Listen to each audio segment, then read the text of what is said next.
Halo, selamat datang di channel Sudut Pandang. Gimana kabar kalian guys? Semoga selalu sehat dan bahagia selalu ya, amin. Aduh, bener-bener gak punya kaca ya di Cikeas. Kubu sebelah guys, sibuk banget menilai Pak Jokowi yang katanya gak negarawan karena dukung PSI secara terang-terangan. Ternyata Pepo yang katanya sudah pensiun dengan elegan malah mau turun gunung lagi buat nyetir politik anaknya sang pangeran Cikeas. Negarawan macam apa yang gak rela melepas kendali partainya?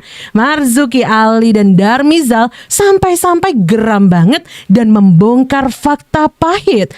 Negara bisa rusak kalau AHY dipaksa maju. Ternyata gaya sang seniman itu cuma kedok ya buat nutupi sifat otoriter yang gak pernah berubah. Waduh, simak selengkapnya. Oh iya, tapi sebelum saya lanjutkan videonya, coba tulis di kolom komentar ya, video ini sudah nyampai daerah mana saja. Langsung di kolom komentar bagian bawah situ guys. Kita lanjut. Oke.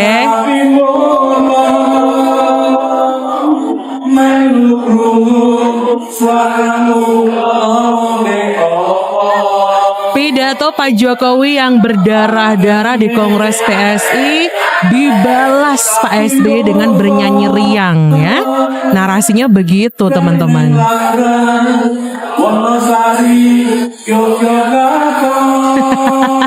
Baiklah.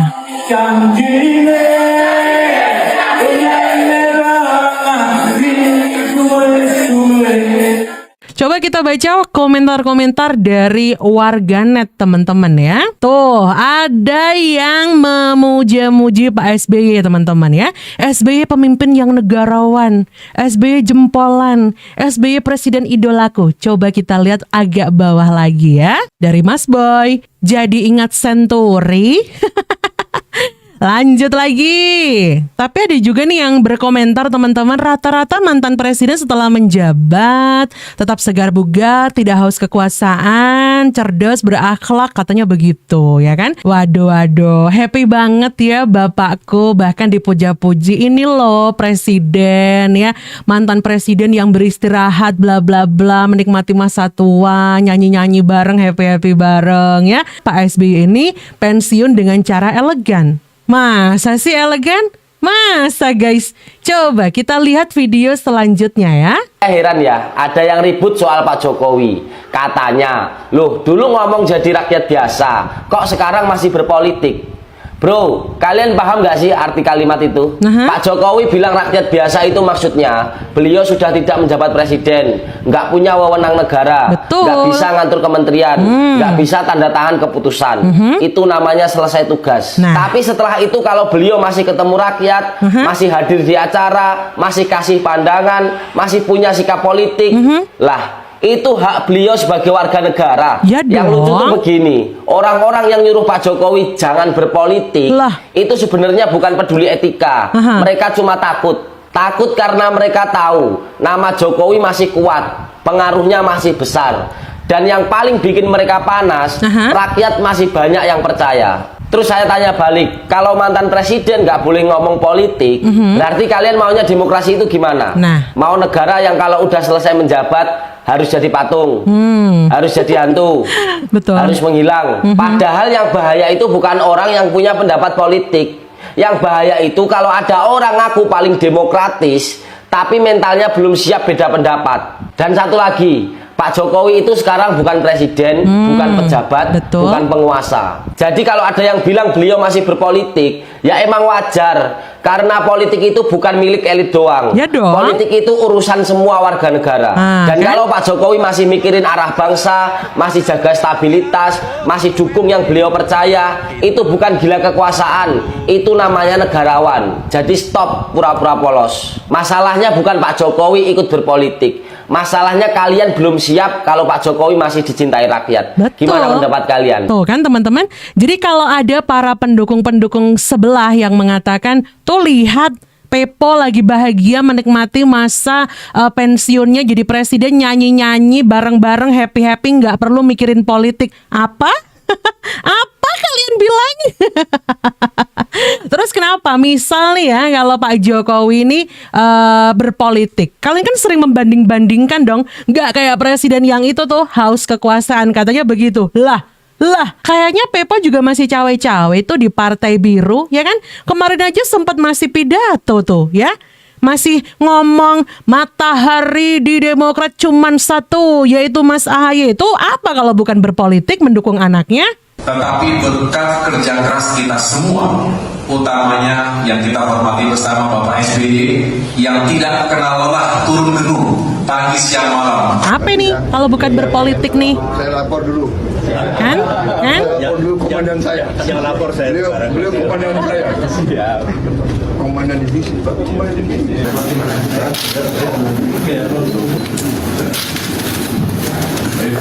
Lihat nih. Nah, itu tadi teman-teman. Anda juga sudah dengarkan gimana Mas AHY ini mengakui kalau Pak SBY ini turun gunung bantuin Partai Demokrat memenangkan Prabowo Gibran, katanya seperti itu ya.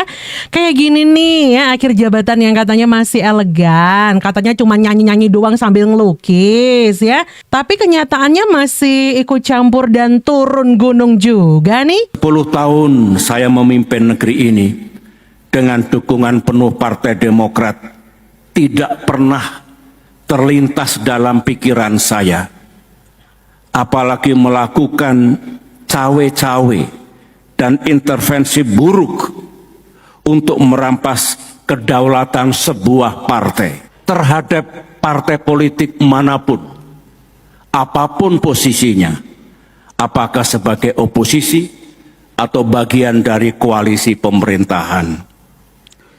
Ini adalah etika yang saya pahami. Moral politik, nilai-nilai demokrasi, serta kepatuhan kepada peranata hukum, the rule of law. The rule of law.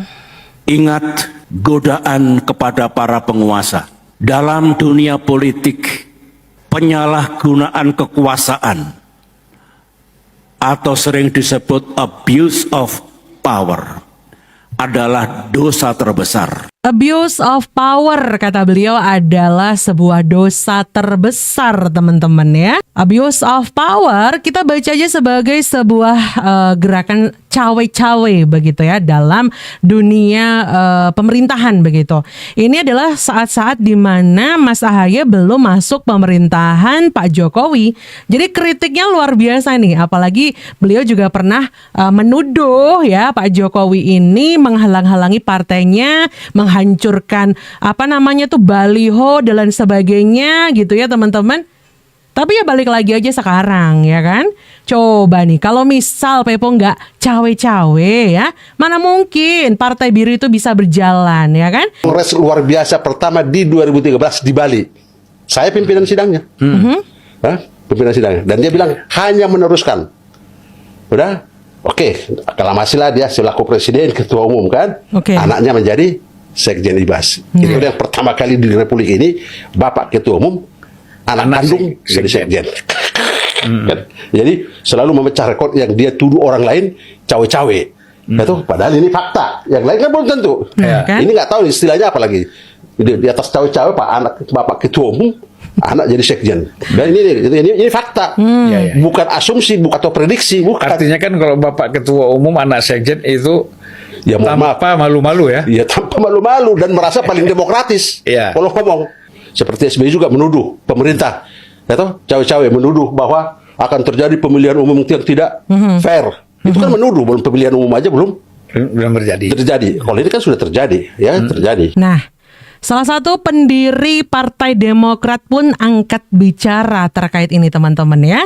Kader Demokrat dulu ya kan, ini membongkar bagaimana cawe-cawenya Pepo sampai intervensi ke lembaga negara loh. Wah, ngeri juga ya teman-teman. Apalagi yang seperti sudah beliau katakan tadi, Demokrat nih katanya kan dulu untuk rakyat nih, tapi kok pada kenyataannya justru jadi partai keluarga ya. Muncul tuh anaknya dikasih posisi ini ya, anaknya dikasih posisi ini ya kan. Aduh, mantunya dikasih posisi ini, mantunya satu lagi dikasih posisi ini. Gimana nih kalau menurut kalian? Coba tulis pendapat kalian di kolom komentar. Apakah ini sebuah cawe-cawe atau bukan? Mbak menganggap zaman Bapak SBY itu pembangunan infrastruktur itu tidak ada. Apa yang Bapak bisa menggambarkan dengan informasi-informasi yang sebenarnya itu salah? Iya. Begini, setiap presiden membangun infrastruktur. Iya. Dan kalau dilihat di ruangan ini, catatan sejarah tidak sedikit infrastruktur yang saya bangun dengan cukup signifikan. Memang pemerintahan Presiden Jokowi membangun jalan tol itu jauh lebih banyak dibandingkan saya. Jelas. Kita berterima kasih pada Pak Jokowi yang membangun jalan tol, ya. Tetapi jalan non tol, jalan provinsi, kabupaten, kota, jalan rakyat, desa itu lebih banyak. Dan bukan hanya jalan, kami bangun energi 2 kali lipat, kemudian transportasi, lihat darat, laut, udara, infrastruktur pendidikan, kesehatan, artinya kami juga bangun. Karena barangkali beliau menganggap utang kita sudah rendah, drop. APBN kita kuat waktu itu. Kemudian alutsista sudah saya beresin, lantas pendidikan kesehatan dan BPJS dan ini dan itu. Pak Jokowi mungkin, wah ini sudah kok, saya akan membangun jalan tol, boleh saja. Tapi yang penting jangan sampai ada misunderstanding seolah-olah pemerintahan saya tidak membangun infrastruktur. Kalau itu tidak bagus. Siap. Oh, jadi kayaknya Pepo nih nggak happy nih teman-teman ya, karena menurut dia ada rakyat yang nggak suka atau membanding-bandingkan lah dengan infrastruktur di era Pepo dengan infrastruktur di eranya Pak Jokowi gitu ya. Dan Pepo pun membalas, loh saya tuh bangun loh, nggak cuman kayak Pak Jokowi yang bangun tol doang. Jadi saya tuh bangunnya banyak nih, kayak yang sudah terpampang itu ya, yang bawah tadi bukan? Oh itu nggak termasuk karena nggak jadi dibangun alias mangkrak. Mungkin yang disebutkan beliau tadi kayak apa tuh, pertahanan apa udah diberesin. Jadi Pak Jokowi ini seolah-olah kayak cuman gunting pita doang teman-teman. Oh seperti itu, baiklah ya. Tapi mohon maaf nih Pak ya, tapi kayak Bandara Kertajati itu gimana ya Pak? Hambalang gimana Bapak? Terus juga proyek yang listrik itu gimana ya Pak? Mohon maaf nih, saya cuma bertanya ya.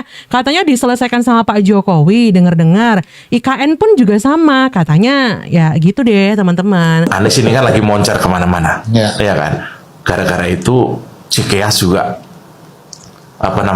bergejolak. Oh, baiklah. Apakah ini salah satu yang yang dikhawatirkan kemudian terjadinya KLB itu, bahwa anak-anak quote and quote anak-anak jadi ketua partai jadinya seperti ini, bener gak sih?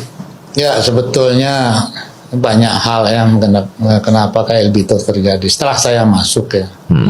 Kecewaan dari kader dan banyak kader yang takut sih. Kader mereka tidak setuju tapi takut. Begitu mereka bergerak langsung dipecat. Jadi luar biasa otoritariannya ya. Kepemimpinan yang sangat otoriter yang diperlakukan oleh AHY ya, mungkin ya karena mungkin pangkat itu akan menunjukkan karakter.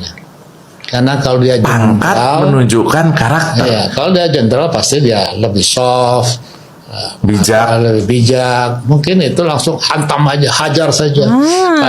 Mayor ini. Kader-kader yang berseberangan hantam. Yang musuh. Itu aja. Nggak perlu diklarifikasi. Saya aja tidak ada klarifikasi apa dipanggil, kenapa, langsung keluarkan SK pemecatan. Itulah. Apakah kita akan punya pemimpin seperti itu? Itu aja pertanyaan saya. Silahkan aja kalau masyarakat kita ingin seperti itu. Ternyata dibongkar sama Bang Marzuki Ali nih ya. Membongkar kalau negara ini gak bakal bisa baik-baik saja kalau dipimpin sosok seperti AHY ya. Karena ketika dia jadi ketum Partai Biru aja nih teman-teman ya, otoriter loh. Kalau katanya Bang Marzuki Ali barusan, kalau ada kelihatan kader-kader yang gak suka dengan cara Mas AHY memimpin Partai Biru, auto langsung dipanggil dan dikasih SK pemecatan. Wow. tanpa ditanya babi bu lu ngomong apa gitu, enggak, langsung kalau sudah ada denger selentingan, oh itu kader tuh ya nggak suka nih sama cara-caranya Mas AHY memimpin, langsung dipanggil, dikasih SK pemecatan. What the, oh my god, nggak percaya ya, ternyata segitunya teman-teman. Pantesan pada mingkem ya kan. Wah. Yang ingin menanyakan nasib dan masa depan bisa datang ke saya. Presiden Prabowo telah membawa Indonesia masuk BRICS sebagaimana yang saya perkirakan terjadi tahun 2025 ini. Oke. Jadi kalau ada guru besar, dosen yang ingin menanyakan nasib dan masa depan bisa datang ke saya. Bukan klinik, tetapi pemikiran yang scientific, rasional. I know futurologi. I know membaca tren. I know bagaimana visi yang bisa terjadi. Tapi balik lagi nih ya teman-teman ya. Katanya pensiun dengan cara elegan. Katanya saya cuman sibuk ngelukis-ngelukis doang ya kan. Sibuk-sibuk nyanyi-nyanyi happy-happy doang. Tapi kok begini ya. Yang pengen tahu masa depan politik tanya saya, loh apa ini? Gimana kalau menurut kalian guys? Coba tulis pendapat kalian di kolom komentar. Lihat video barusan. Apakah kalian juga mau datang ke Pepo buat tanya masa depan? Si Presiden Jokowi ada muatan politiknya.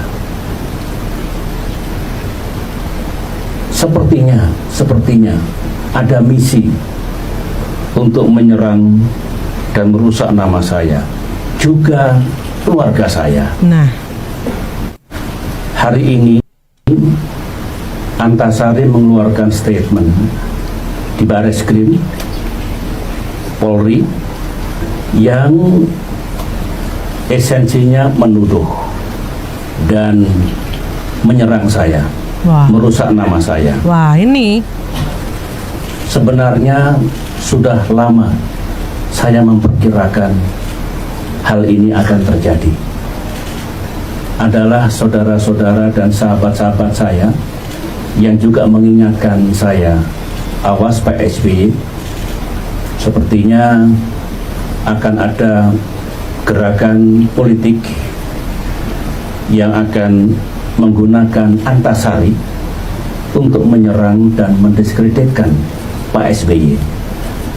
Itu saya dengar sudah cukup lama, barangkali sejak 2 bulan yang lalu, dan ternyata hal itu benar terjadi pada hari ini. Saya harus mengatakan bahwa nampaknya gerasi Presiden Jokowi ada muatan politiknya. Nah, jadi ini ketika Pepo memprotes gerasi yang diberikan kepada Antasari Ashar teman-teman ya. Gerasi yang diberikan Pak Jokowi ini ya membuat Antasari Ashar ini bebas dari buwi ya. Dan tentu saja nggak suka nih Pepo nih ya kan. Soalnya ada selentingan-selentingan yang mengatakan kalau gerasi yang diberikan sama Pak Jokowi itu bermuatan politis dan sengaja diberikan kepada Antasari untuk menyerang keluarganya Pepo teman-teman. Yang menuduh pun Pepo sendiri ke Pak Jokowi, dan ini sebelum Mas AHY masuk ke pemerintahan ya kan. Aduh, rekam jejak tuh nyata loh teman-teman ya. Rekam jejak itu ada gitu loh ya.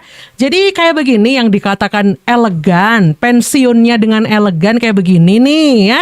Kalau kita lihat berbagai macam video dari awal sampai akhir ini tadi, kan kita melihat nih ya, ternyata beliau juga nggak cuman duduk diam menikmati pensiun ngelukis-ngelukis doang. Kayaknya beliau juga ikutan cawe-cawe dalam dunia politik ya kan. Dan itu tadi untuk informasi dan video hari ini. Moga-moga bisa menambah wawasan Anda. Jangan lupa like videonya. Yang belum subscribe channel Sudut Pandang, ayo segera subscribe channel Sudut Pandang. Jangan lupa nyalakan lonceng notifikasinya juga ya guys ya. Terus juga jangan lupa share video ini sebanyak-banyaknya di grup-grup WhatsApp supaya makin banyak yang tercerahkan. Ada kata saya pamit, mohon maaf kalau ada salah-salah kata. Sampai jumpa di video selanjutnya. Bye.